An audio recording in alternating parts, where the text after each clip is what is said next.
আমরা squid game challenge করব। তাহলে আমাদের স্কুইড গেম চ্যালেঞ্জ এখন আমরা শুরু করব গাইস। কিন্তু আমার বোন আছে সাথে।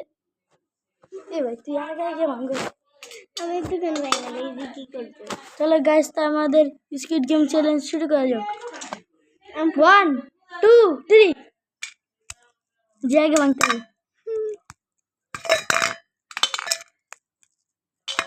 এত ইজি। শেষ। I am win guys. তো আমি জিতেছি। তোমরা সবাই লাইক সাবস্ক্রাইব করে দাও। আমি জিতে গিয়েছি গাইস। এটা কি করছিস? এটা কি করছিস? এই বসে এরকম কি হয়েছে কেন? আরে এই বাস দিয়ে তো এমনই থাকবে। এটা পুরো গোল থাকবে। পুরো গোলই তো। আমি কি দিয়ে কাটছি?